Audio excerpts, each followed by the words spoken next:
Good morning, Trinidad and Tobago. My name is Mark Anthony Peter, and I am unfortunately joined by my co-host Sean Michael Small. Good morning, Sean. But Mark, what do you mean? What do you mean, Mark? What are you trying to say? What are you trying to say? I was just trying to, point out, before the show started that WESN takes art and culture seriously. We didn't just start today. This has been an ongoing passion of the station. There for the culture. That's right. And this is episode 3 of Breakthrough. Thank you for joining us, Trinidad and Tobago. We have a really interesting topic of discussion, and we have with us, joining us in studio, our guest, Mr. Dion Carrington. Good morning. Good morning, Mark. Good morning, Sean. Morning, nice to be here. How are you? I'm fine, thanks. All right, so just to briefly introduce Dion just a little bit, he's very much into the poetic arts, author. He has a book out, and it's phenomenal. I started reading it. Hey, I started reading it, finally. But no, it's great. It's a paper book? You're reading a paper book? Yeah, first of all. I just want to point out, on the previous show that we've had, far too many of the people on that show disappointed me by preferring things like movie and audiovisuals and right? Yeah, and I think you were one of them. No, well, different time. People get into things on their own time. You can't force them. You talking like if you are 50 from a long gone forgotten age, Exactly, that's what I the point. The author is younger than some of our guests that gave us that response, right? Hey, I'm just saying. People have said that I surpassed my age, in terms of my thoughts and whatnot. So I just interesting. Yeah. Well, then you'll be perfect for this discussion. I think so. All right, cool. So we're getting into. I hope you all brushed up on your philosophy a little bit. So we're getting into it a little bit. So yeah, we could do some philosophy too. Right. So the topic of discussion basically there's a question of, does art imitate life or does life imitate art? So just to give some context, so the great philosophers, Plato, he would have argued that art should tell the truth no matter what. It should not be, because he already believed that everything that exists is already a form of a pure form. So essentially, as Mark, there is a true form of Mark, but then there's the presenting form that's somewhat of a shadow of the true form. And then he said art is basically a copy of a copy. So it should always try to, it should always try to be as accurate as possible. And this was always in the context of poetry and theater, right? Because poets don't really study, he was of the belief poets don't really study truth, but rather they try to convince people of what their interpretation of truth is. And then Aristotle, his student, was a little bit, on the fence about that. And art it's an attempt at generalization. It can't be all true and all accurate all the time. And then years later, Oscar Wilde came in and he was like, no, life is boring. All of these things happen at the same time. We strive to be what we see in art. So I ask you, gentlemen, does art imitate life or does life imitate art? I don't know if you want to go first. I personally believe that both exist. Okay. I feel like in today's world, we see life imitating art more because we have a tendency, we're creating so much, even outside of artistic spaces. Just like you think about the advancements of technology and whatnot, like the rate at which that we create things, you're going to see those things replicated in life afterwards. It's like, okay, so we have all these films that explore all this science fiction and whatnot, and then we get phones that are able to do things that were happening in 90s film and media, you know what I mean? So just that whole understanding of, because art is based off of imagination and not necessarily reality or like creating real things, it can come faster than the introduction of real products into life, you know what I mean? So now we definitely have that dilemma, but I think that before, where life was definitely a lot slower than it is now, it's much more likely to have art be influenced by the art that's being created. Okay. I mean, so one of the fields of art now are conceptual artists that literally they're just like, what is the future, and try to see what it could possibly look like. And it's not all hokey pokey because ironically, as you said with science fiction, there were things on Star Trek The Next Generation, like the concept of playing music from a computer.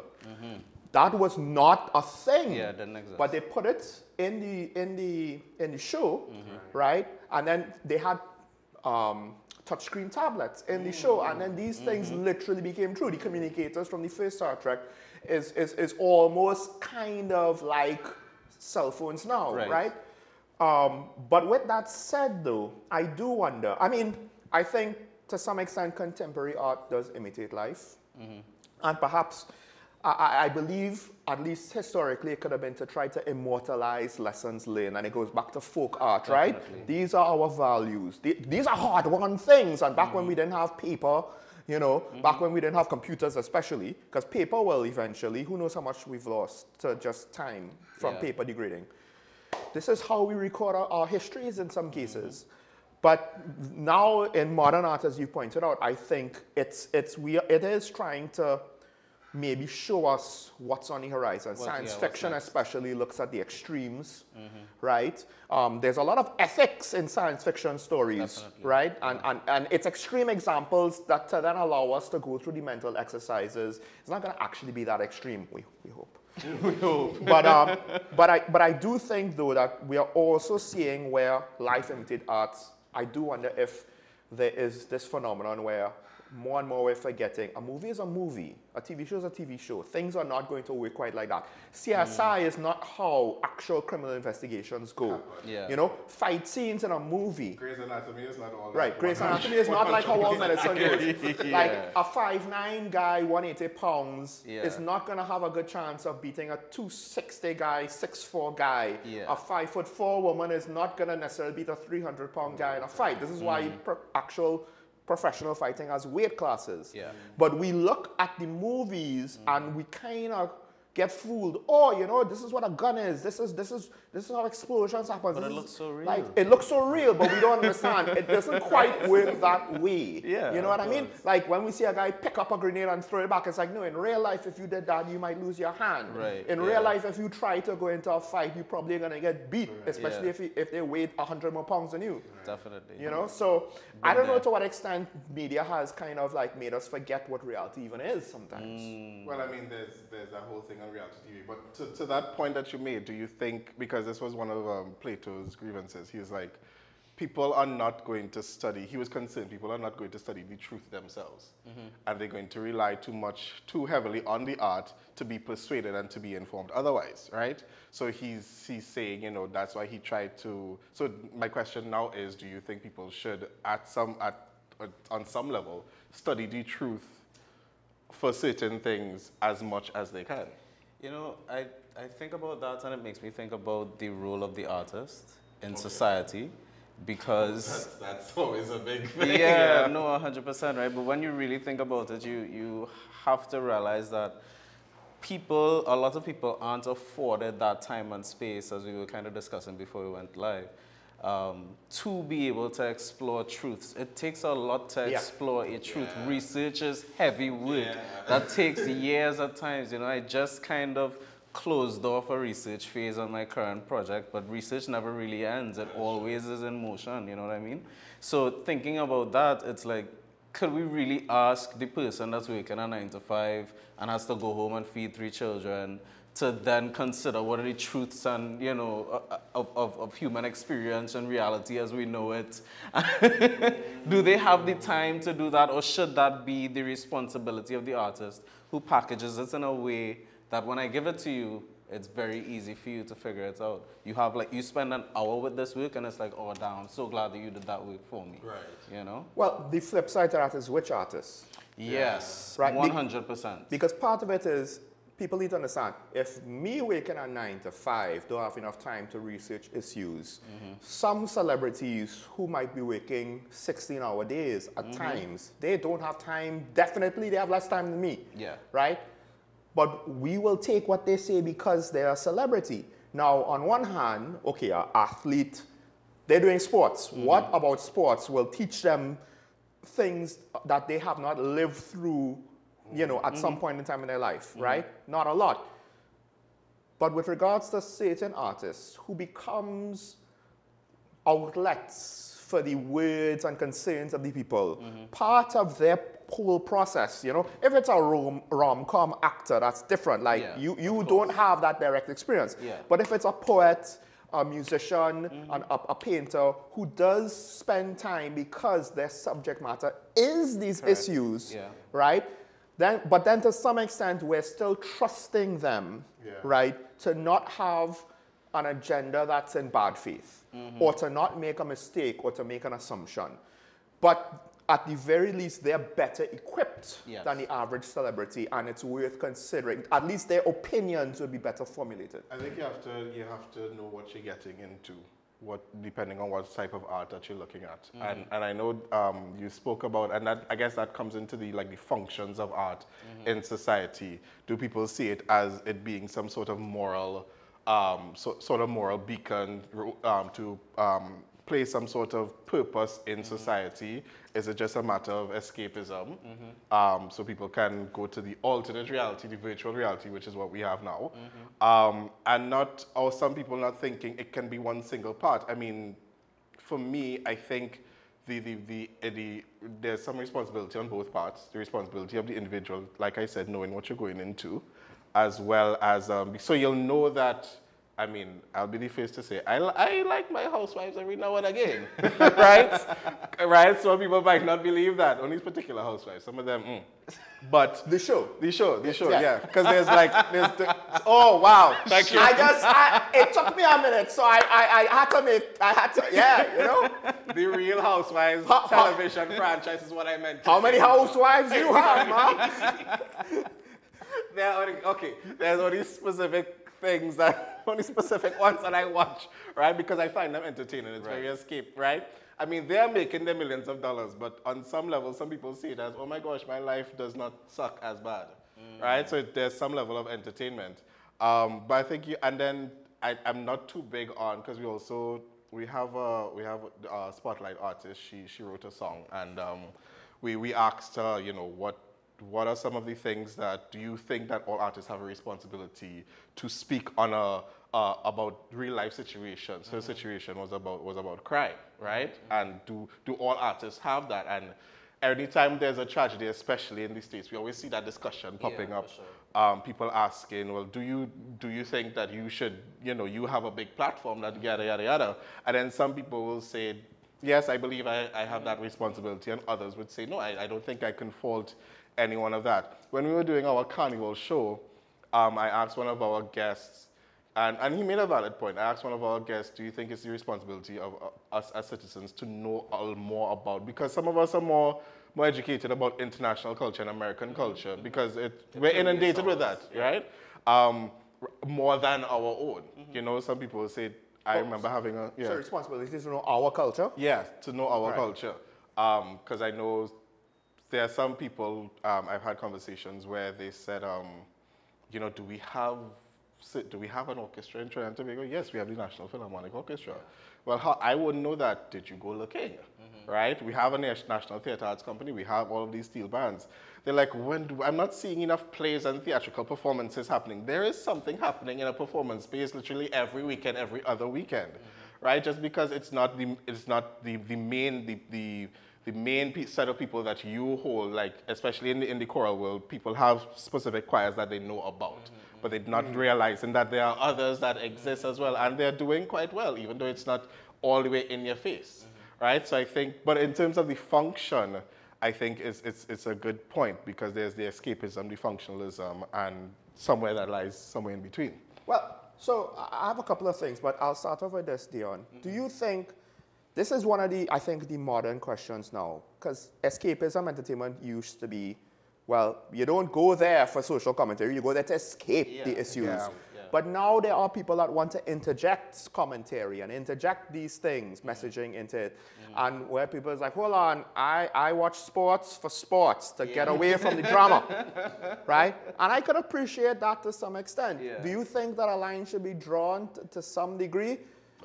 Because to some extent, again, the escapism people are not always the best people to tell me what's the correct... 100%. Right? So on that note, I think that, coming back to something you were saying a little bit earlier, I think that artists who have the capacity to talk about things should talk about things. Okay.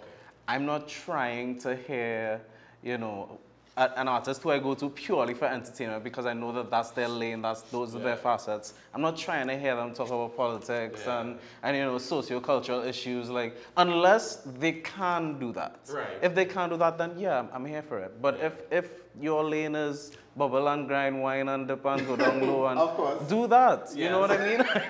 I don't need you to do anything else. I mean, I was wondering how we could have interjected it, but this aspect of it, I think we can, because I'm sure most of our viewers probably are not aware, but in the American music scene, there was a significant issue between two popular entertainers. Yes.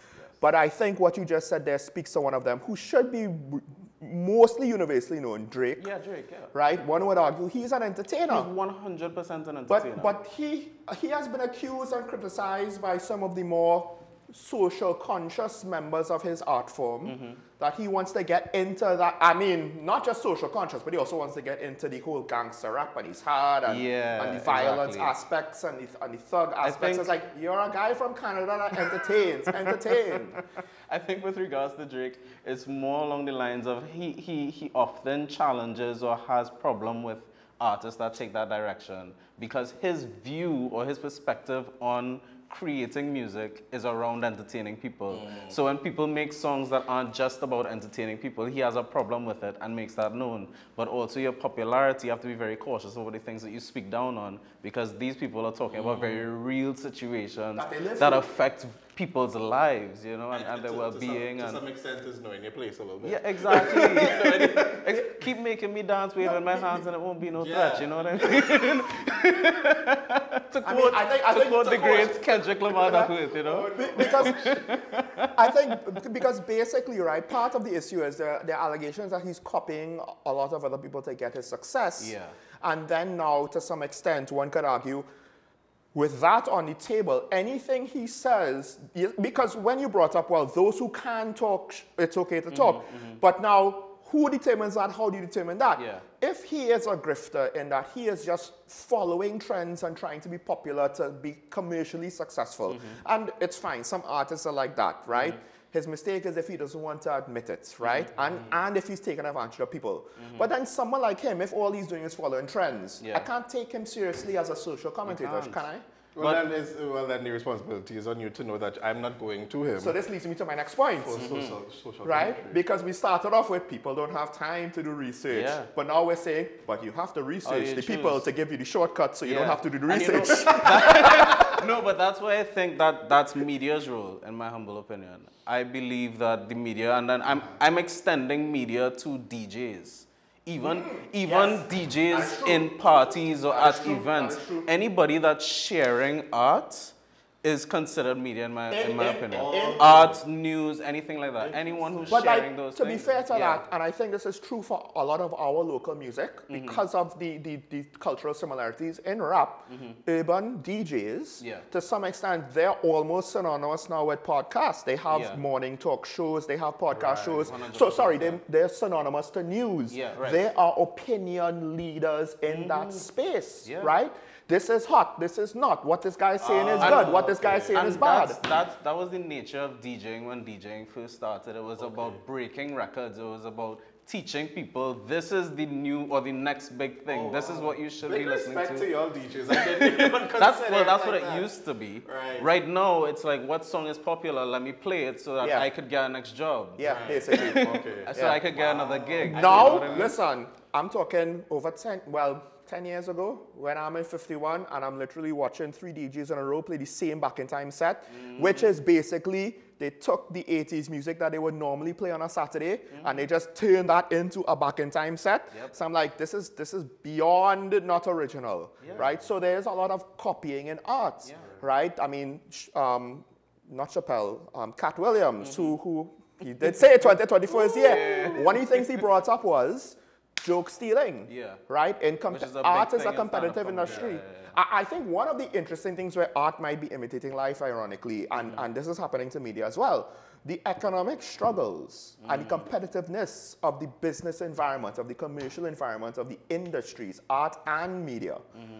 It's impacting, I think, the quality and the ethics of the art and the media. Yeah, not just the competition aspect of it, but also the way that it's so rooted in technology now So how streaming services have now affected music to the point where I actually saw somebody breaking this down recently, where it's essentially created a cycle where musicians are forced to create music that sounds like music that already exists. Yeah. So that it will be streamed. I follow that. Yeah. So there's a popular sound, make that sound again and keep playing it or keep making it and playing it and making it and playing it so that we can playlist music. It sounds coherent. It's easy for algorithms to follow. New because of digital age? Because to some extent, when Kiss did a disco song, right, they didn't do it because they believed in disco. But what I think is different maybe about what Kiss did back then is it wasn't necessarily about... Sorry, not Kiss. I think it was... No, it was Kiss and Rob Stewart. Okay.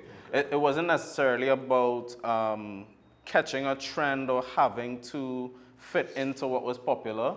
Maybe even pushing the boundaries of something that existed. You know, so think about how hip-hop started, where it was taking the breakbeat from disco and then spitting over it as an MC. You have him with the mic in front of the crowd as you going back and forth between the, you know, and thinking about that, it wasn't, so hip-hop, its birth was essentially understanding this thing exists, we like this portion of it. Right. Let's take this portion and create something new. What we're getting now is this thing exists, let's create this exact same thing over and over and over again. It's mass production of the same product when art is inherently, it's supposed to evolve and move on from where it once was. I'm seeing this rise of, I think what some are calling sort of cinematic pop.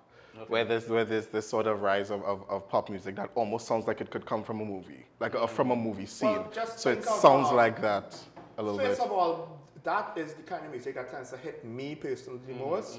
And I tend to find those tracks to be well put together. Think about as much as the movies and the storylines are not great, but some of the soundtracks from the 50 Grey series, you had some heavy pop artists with some various heavy play pop songs, right, on that soundtrack. Think of the Black Panther album I told you, Kendrick Lamar's All the Stars, right? Now, I will say this though, this might be one of the longest I think I've seen like a trend where everything just turns into this, you know, amorphous blob of genericism. Right, yeah, and it's been going on for quite some time. Yeah, ironically, because I was saying, well, maybe we need to blame Kanye for this because of how he produced. No, with regards to hip-hop, how he produced his stuff kind of was popish. Okay, yeah. Right? But then also, I think 50 was like, my 21 Reasons also was that love song rap, right? That pop rap for the ladies. And then you get Drake. The thing is, Drake has been there for, what, 12 years? That's kind of long. We haven't really moved there. And pop music is the same. I think other genres might not be so bad. Even soca might not be quite so bad, although one could argue we're stuck in a long term. Kind of. So ladies and gentlemen, whether you believe that art imitates life or that life should imitate art, or you believe in both, so do I. I think you need, there's a balance and there's a time and place, right? But you consume the art, always support our artists, no matter what, our visual artists or musicians or poets or authors, right? Always support them, always go to their concerts. Be aware of what's happening, ladies and gentlemen. Be aware of what's happening in Trinidad and Tobago. Always go to their events, always support them. Thank you very much, Mr. Carrington, for joining us. Speaking of authors, thank you very much. So when's the next book coming? The next book, I have a schedule, and I'm hoping 2026. Wow. And we're looking forward to that. I wish Martin had a schedule on the next Game of Thrones, but oh well. And with that, Trinidad and Tobago, this is the first. Thank you for joining us.